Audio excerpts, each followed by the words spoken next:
Alrighty guys, we have a bit of a situation on our hands today. The version 3.6 character banners and rerun candidates are officially leaking out, and today we need to talk about who is showing up in Phase 1 and Phase 2, and more importantly, are they actually worth your hard-earned Astrites?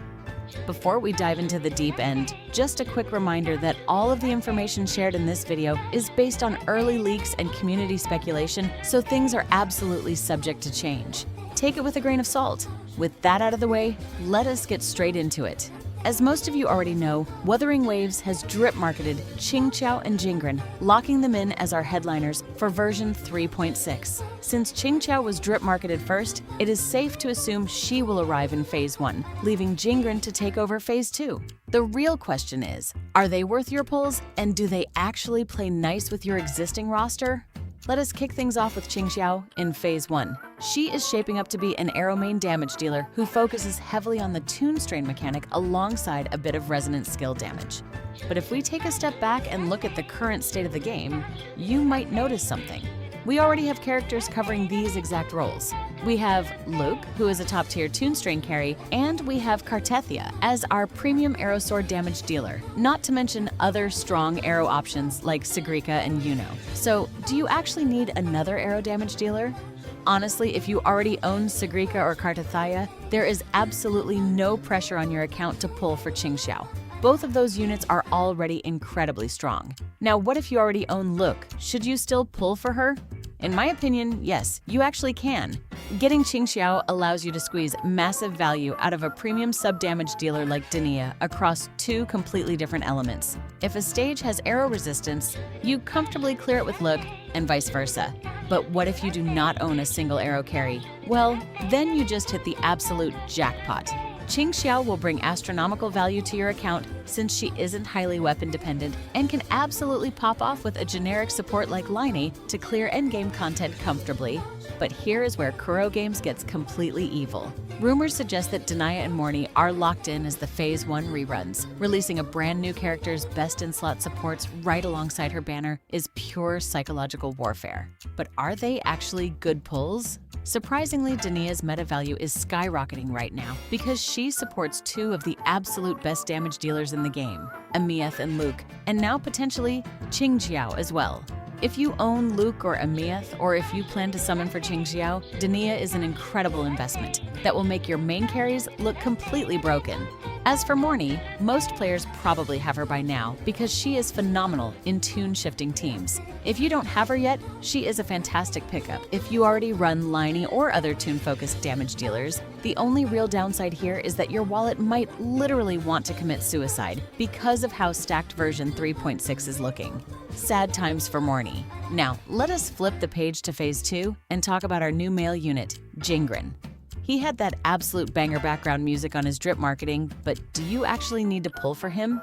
To put his kit in the simplest terms possible, he is essentially a fusion version of Augusta with heavy HP scaling.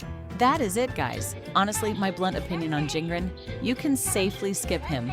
Don't get me wrong, he is going to be a very strong damage dealer, and you could technically use him alongside Iuno to cover both the fusion and electro elements just like you do with Augusta. But the real question you have to ask yourself is he universally better than Amieth? I would say no. His strict HP scaling acts as a bit of a bottleneck because it heavily restricts his weapon options, and his third slot teammates are only going to perform okay-ish since the game currently lacks premium supports who specifically buff team-wide HP. Taking all of this into consideration, he is a very comfortable skip. Looking at the Phase 2 reruns, sources are heavily pointing toward Hiyuki, which makes perfect sense given her rerun timeline. To be completely honest, pulling for Hiyuki is a way better choice than pulling for Jingran. She is an extremely dominant Glacio damage dealer who pairs beautifully with must-pull supports like Chiza and Liney, allowing her to completely shred through all variations of endgame content. Plus, being a high-tier Glacio carry is a massive deal right now because the element is incredibly rare. Especially with Carlotta being power crept out of the meta, Hiyuki will add massive, immediate value to your account. Now, a few floating sources have also hinted at potential reruns for Shorekeeper, Camellya, Iuno, and Lupa. Let us do a quick lightning round on them. Shorekeeper is generally excellent, but she isn't the absolute mandatory generic must-pull she used to be. If you are running teams for Augusta, Segrika, or Jinsi, picking her up isn't a bad idea. However, I cannot say the same for Camellya. She has unfortunately been power crept and completely replaced in the meta by options like Frolova and Yang, so I would highly recommend skipping her. Iuno is quite interesting because she functions incredibly well as a sub-damage dealer for Augusta or Jingran, and can even flex into a competent main damage dealer role. But with how stacked the version 3.6 roster is, skipping the new units just to pick up Iuno might not be the smartest move for the average player. Lastly, Lupa holds solid value if you already own premium fusion characters, since she pairs wonderfully with Emeth and fusion-centric team comps. But is she worth prioritizing over absolute powerhouses like Hiyuki, Denia, or Mornye in this patch? Not really.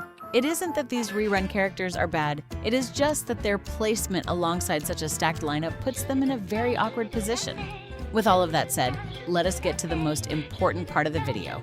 Everything I have talked about up until this point is purely secondary. What actually matters at the end of the day is whether you truly like the character or not. If you genuinely love a character's design, aesthetics, or playstyle, do not skip them just because me or some random thread on the internet says they might brick your account. Do not brick your own heart. At the end of the day, this is just a game, and the entire point of playing is to have fun. Pull for who you love, build them up, and enjoy the game in your own unique way. That is what truly matters. But I want to hear your thoughts. What do you guys think about the massive version 3.6 lineup? Who are you saving your pulls for? Let me know down in the comment section below. If you enjoyed this banner value breakdown, make sure to smash that like button and subscribe to the channel. Thank you all for hanging out, and I will see you all in the next video. Peace.